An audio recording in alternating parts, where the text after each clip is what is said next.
Hellmouth Adjacent. It's the popular cinema podcast.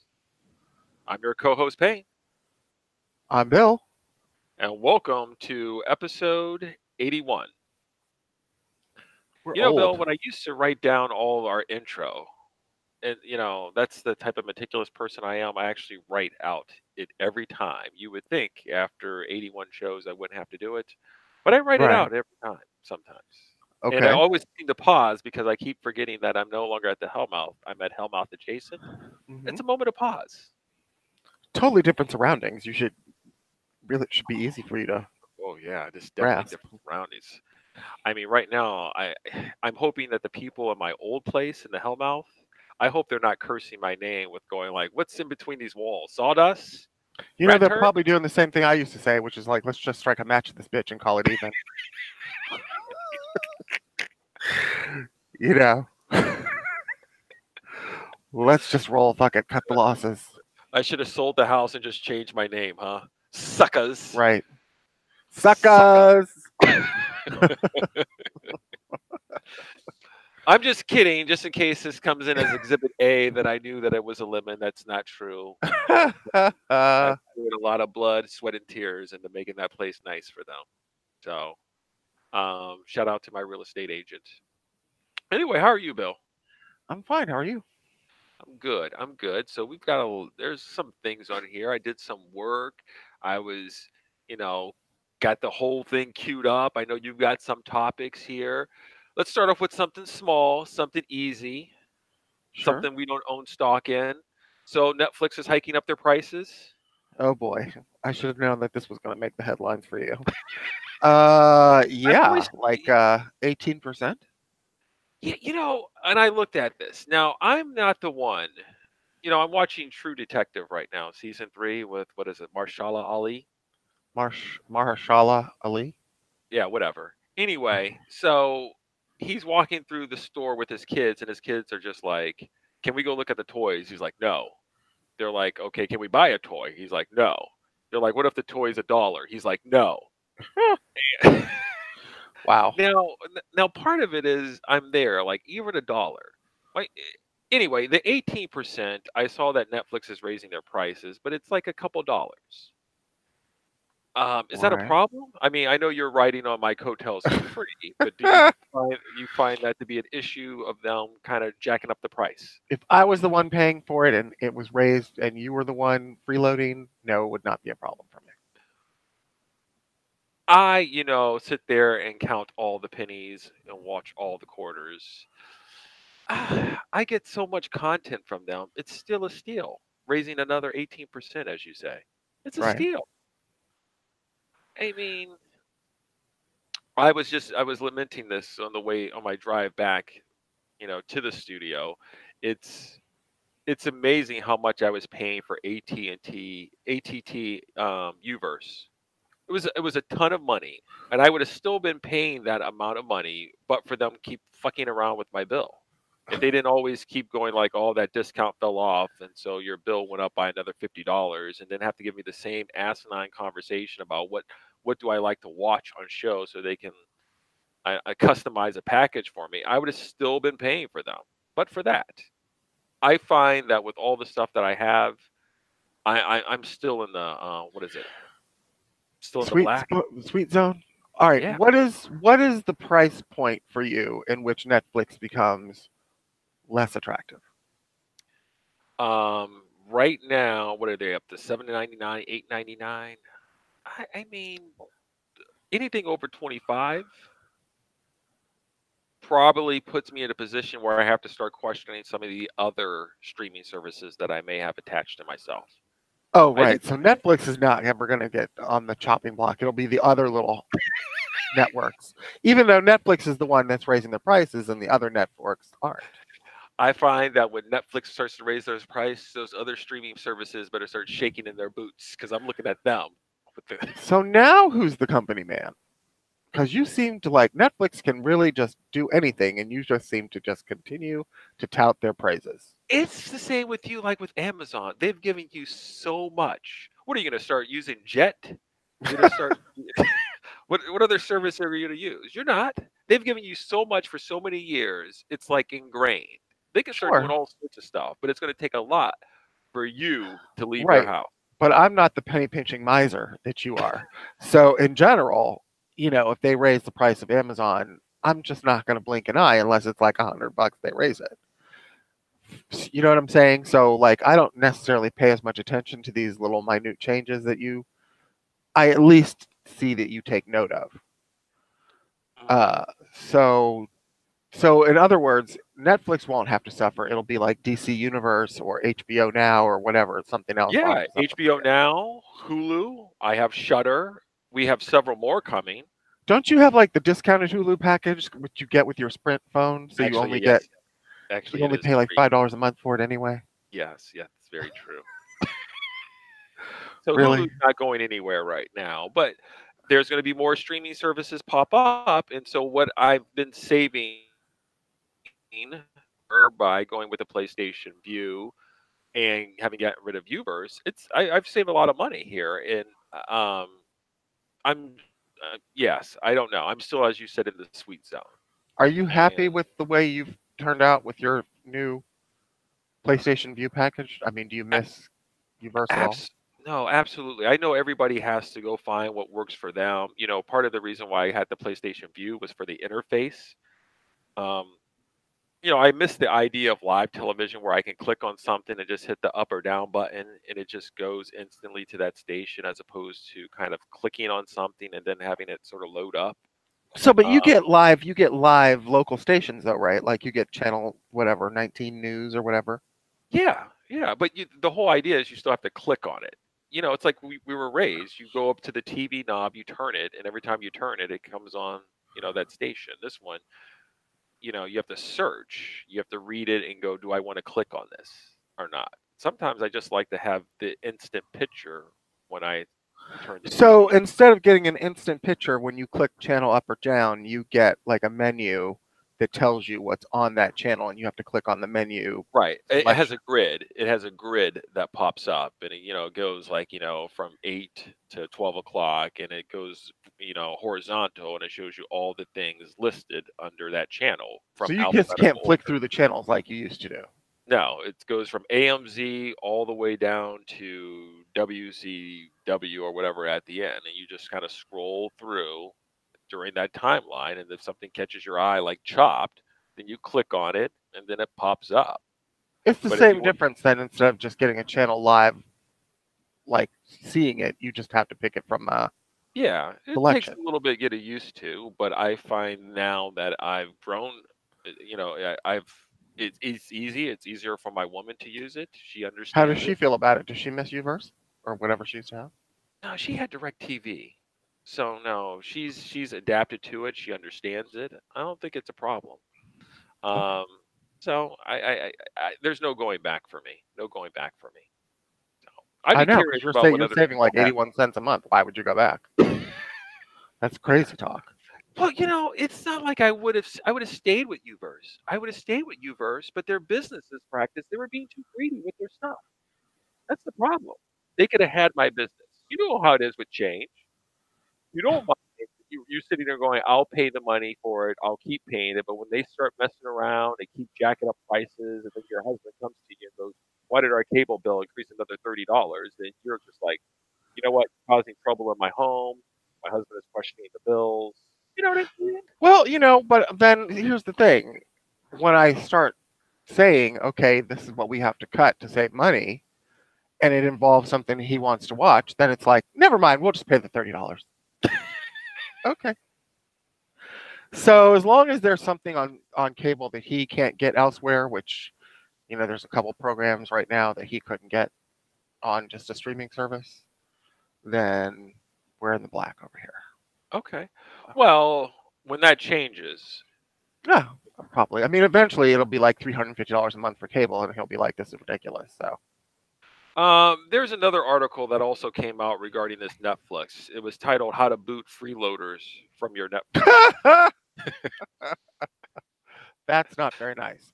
I mean, as freeloaders go, I'm not exactly one of the most hoggiest versions. I don't really watch that much of Netflix anyway, to be honest. I know. I know. It's not like you're using up my bandwidth. I don't get any reports that says there's a. And they're about to cancel all the rest of the shows I watched anyway, so it's fine. Yeah, no, no, I know, but I was the reason why this comes up here because the article goes over like Hulu, Spotify, Amazon Prime, Instagram of how to kick people off. And I was sitting here going, when I pull up True Detective up on HBO now, Hmm. and I go to watch episode 2, and I see that it's already been watched. Like you have this like thing where it shows that it's down to the last 3 minutes of the episode, Yeah. and you're like, I haven't opened up HBO, so that means somebody else has been watching my HBO. Now, Right. I've given out my password, I think probably to a few people, but I don't remember who. How I does this feel conversation go with a notorious skinflint like you anyway? So, Jay, I like this True Detective show I'm hearing about. Too bad it's on HBO. What do you just go? "Well, here's my password. Take it on and use it." no, I think what it goes into is going like when I'm sitting there and somebody goes, "Oh, you watch Game of Thrones?" I'd be like, "Yeah, it's great." I'm like, "It's really good." You're just like, "Oh man, I should watch it." I'm like, "Well, here, let me help you out here because you know what? I'm interested in the show and I wouldn't mind sharing conversation with somebody on my show." And so, I Game of get it. Thrones So you're trying to do this to indoctrinate other people into your shit.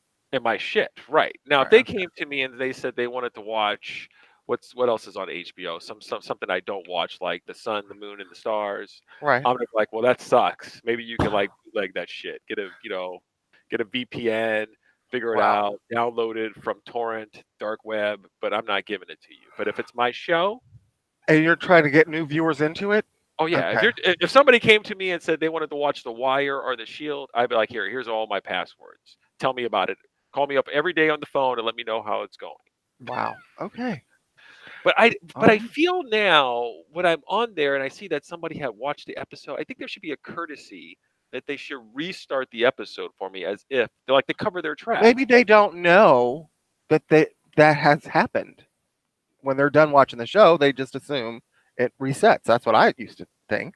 Okay, well it doesn't. I think there should be some sort of courtesy so I wouldn't have to go in there because I feel like I'm getting like some secondhand hand me down shit.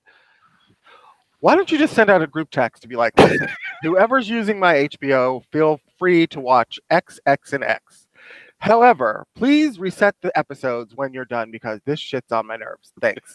Hey, I really. also feel like there should be a check-in too for the freeloaders. They should like every 4 months they should send like a thank you card or thank you text for saying, "Hey, thanks.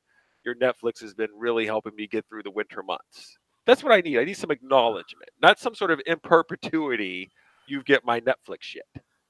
Now I'm not speaking to you directly. Okay. Now, Uh, super fan Carlos came over because we at the time we now have it, but we didn't have Judge Judy yeah, um, on our PlayStation View, so Carlos loaded up his Direct TV app because it had access to the Judge Judy episodes. sure. That was real nice, and so I haven't abused it. I think it's still on there and can log in, but we never had to use it because now the PlayStation View has Judge Judy. Uh, How did they get Judge Judy? Like, did she make a licensing agreement with PlayStation View or what? she had to. Something had to happen, but now it's on there. Whatever it Okay. is, whatever that. Was she on Fox? Is she on Fox? I think she's. She's syndicated, so she's all over the place. Yeah, so we have it now, but Okay. I don't abuse Superfan Carlos's TV package. Okay. Um, I'll send you a Christmas card next year with a Netflix thank you in it. Does that sound good? that sounds That work good. for you? And for the person that's using my HBO, I mean honestly, I'm gonna need that HBO password when that movie comes out. what movie is that? What's it called? Native Son. Oh, and speaking of Native Son, it's causing some waves over there at Sundance. As we know, Native Son is movie directed by our own Where? Bill's nephew. What's Yeah, his name again? Rashid? Rashid Johnson. Rashid. What's his last name? Johnson. Johnson. I saw an interview. You sent over an interview with me of him for a few minutes, and I found it to be interesting to watch him tell what he was going for. And there was a USA Today article, obviously after the movie hit the screen, that kind of gave a recap of it partly, and it follows this um, Ashton Sanders. Did you see anything he's in? Because he's kind of like there's saying he's like a rising Well, he was in guy. Moonlight Bill that we saw. Was he? Oh, that's right. He was the teenage kid, Yeah, Siobhan. yeah, yeah, yeah, yeah. Okay. Okay, so it story plays this Big. His name is Bigger Thomas. Big, eager to escape his poor neighborhood, Big takes a job driving a fluent couple and their college-aged daughter, Mary, whose attempts at wokenness are actually just coded racism. To put it mildly, their casual friendship takes a turn for the worse when Big accidentally smothers Mary with a pillow after a drug fueled night out. Fearing the consequences, Big drags her body to the basement and burns it in her family's furnace. A disturbing scene that elicited screams and groans from audience members at the movie's Sundance Film Festival premiere. On the run from police, Big admits to his girlfriend, Bessie, that he killed Mary. She begins to cry, and Big chokes her, only to let go moments later as the cops start closing in on him. Well, I hope no one was going to watch the movie and wanted to find out for themselves what happens in the plot, because I guess that's out. We might want to give spoiler warnings. I'm sorry. Just saying. More spoilers. The novel ends with Big raping and murdering Bessie before he is arrested and sentenced to death. Now, the director thought that was a step too far for contemporary moviegoers given the ongoing conversation around sexual assault.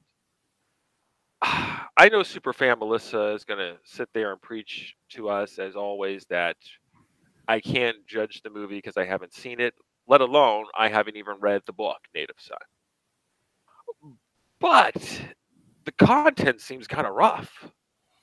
And I really don't have any type of context or anything else, but reading that, oh, I don't know, Bill. I don't know. I don't know. Well, This is really heady material for a first time director. well, like you said just now, the book ended on an even worse note, and I guess they weren't trying to go that far, um, than the movie. But I read a quote somewhere where either the writer, the woman who wrote the script, is a Pulitzer Prize winner. That's just kind of cool. Um, but I read somewhere that either she or he said, that they were trying not to go with like stuff that's already been done like a million times in movies. They were going for some kind of like, I forget what the word was, but some kind of like realism. So I guess why that's part of why that they had that sort of hard hitting ending. Well, they I took. don't know. Okay, go ahead. You don't It know just what? it certainly doesn't sound like my kind of movie, so that's all I can say about it. Now it's going to be coming to what, HBO later this year? Yeah, HBO bought it even before it premiered at Sundance. So like I guess they made the deal like the day it was going to be released. And so it'll be on HBO at a later point in the year. I'm going to have to go look at Native Son. I'm going to probably let's be quite honest. I'm going to go to Wikipedia and Okay. try to get the synopsis of this whole thing here. But I don't know what I was expecting. I mean, there's It sounds unpleasant. Maybe that's the point. I don't know. yes, yeah, you're dealing with topics that are unpleasant to a degree, but I, the write up that I saw doesn't really paint a picture of like after a drug full night, you take the girl down, you kill her, and then you put her in the furnace. And then you tell your girlfriend, your other friend, and then you start choking her out. And then, I mean, it sounds like natural born killers. Once again, I don't know anything about the show, so I'm gonna. Why don't we wait till we see the movie and then we'll have another sort of revisit of it? Okay. Um, Well, anyway, where I was gonna go with the Native Son thing here, there was an article I pulled up because it's got me thinking on 25 first-time directors nominated for an Academy Award. okay. And I guess I was kind of thinking like, how must it must be difficult to come out of the gate, you know, and swing for the fences and hit like a home run. It would seem difficult. Orson Welles, Citizen Kane. Okay. I'm going to skip someone. Sidney Lumet for 12 Angry Men. Okay. How about Heaven Can Wait? Did you ever see Heaven Can Wait? Okay. Ordinary People, directed by Robert Redford, 1980. I remember watching that back in 1980, Bill. Right. Hugh Hudson, Chariots of Fire. That's good. James Brooks, Terms of Endearment. Roland Joffe, The Killing Fields. Kenneth Branagh. I never could pronounce his name. Kenneth Branagh. Henry V, 1989. Jim Sheridan, My Left Foot. I mean, that's good. Oh, here you go. Kevin Costner, Dances with Wolves. Here's your boy, John Singleton, with Boys in the Hood. Okay. Spike Jonze, being John Malkovich. Oh, here's one of your favorite directors, right? Sam Mendes, American Beauty. Right. Rob Marshall, Chicago. Is that the musical? It is. I never saw that. Never been interested in that. I know. Bennett Miller, Capote. Tony Gilroy, Michael Clayton. And directed by who? Tony Gilroy. Okay. The movie Michael Clayton, starring what's his name? George Clooney. And then this the guy that directed Beasts of the Southern Wild in 2012. Anyway, I thought it was just kind of interesting trying to look back as to sort of directors that came out that were just like on fire, if you will, on their first thing. But I would like to think that those people, without having done the research or having an intern to do that, that they've been in the business. Like they're just not, I was packing groceries one day and then, picked up some money. Go ahead. How do you want it? How do you want their story to be? You know what? I that's a good question. I don't know, but I guess I'm looking at Native Son from the things of going like, if it doesn't get good reviews, or partly so far it's gotten mixed, but it's only been released. Mixed reviews. I would just sit there and say, well, it seems to be expected. Like you can't, some people come out and it works, and other times it takes a while to hone your skills. It's a monumental task, which is very cool. I wouldn't even know where to start. I would love to direct something, Bill, but I would have nowhere. I wouldn't know what to do. Right. It boggles my mind that someone I even know in this world could undertake such a task, because it seems so Herculean to me. Right. Where you have people in charge, you got to set things up. They look to you for direction. And how do you know how to do those things if you've never done them before? I mean, maybe I don't know. It's crazy. It's crazy. Is. So in any case, so far the reviews are not raves. I mean, I think that there's a lot of mixed reactions considering the controversial ending of the story. I mean, I've heard good things about the acting in it.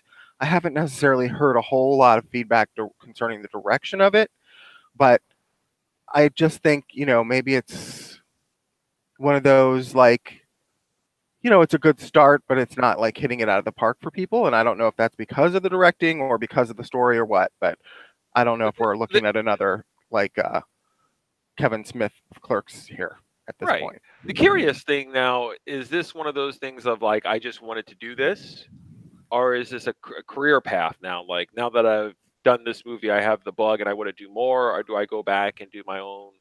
I would venture a guess to say that once you get the bug, you probably want to continue down that path. I would venture to say that if he's given the opportunity, he would probably try to do more. Okay. I don't know that, I don't know. There are like a lot of one-time directors who sort of like did their piece and just walked away from the whole. You know what I mean? Yeah, that's there I don't know has to about be. that. There has to be, right? I imagine. I feel like that guy that did American History X. I feel like he's a guy that kind of did a movie. I don't know if it was his first movie though. I don't think so. But he walked away, I think, after that because he didn't like the way they cut his film. I think he was Right. done with film, Right. and I think the film is actually great, like one of the best films I've ever seen. So I don't know what. Right. But it's like M. Night Shyamalan was saying, in interviews this week about Glass that I've read, when he had to learn the hard way, M. Night, that when you play with other people's money, which we've talked about this before, and I kind of knew this was an issue, when you play with other people's money, you are somewhat beholden to them because they gave you the money and a lot of it. When you're talking about like 150 to 200 million dollars, you're not going to get a whole lot of creative freedom unless you're some kind of like Steven Spielberg, okay? Because that's a lot of money to be people to be entrusting you with. But when you make a movie, especially when you make a movie that you paid for out of your own money, then you get a tremendous amount of freedom because there aren't a lot of board members or people, beholden that you're to or on the hook for all that dough. Makes sense, but it's bears, interest that this week Glass came out and, you know, M. Night Shyamalan's been back in the headlines. Hmm, okay. Um, I think since we're on Sundance here, obviously for the people out there who've been keeping track of entertainment news, what also premiered was Leaving Neverland, which will Oh, also do we be have to coming talk about this? which will also be coming to HBO later this year, which kind of chronicles the sexual misconduct of Michael Jackson against two accusers, Wade Robson and James Safechuck, who said they were both abused by Michael Jackson. Apparently, before they premiered this at the film, they had said that they told the attendees that mental health professionals were available to speak to them in the lobby, and that I feel like a little bit of that's kind of like P.T. Barnum, Bailey and Circus type of thing. Like what you're about to see, we have healthcare professionals waiting for you. And people are tweeting out like, "This is so shocking." I could not stay for the Q&A because I was so disturbed by what I heard. Anyway, um, I guess there's four parts to this. I'm not going to get into the details. How do you feel about this Leaving Netherland, Bill? I mean, Michael Jackson's dead. You know, really can't defend himself against these allegations, but this is what they do. How do you feel about it?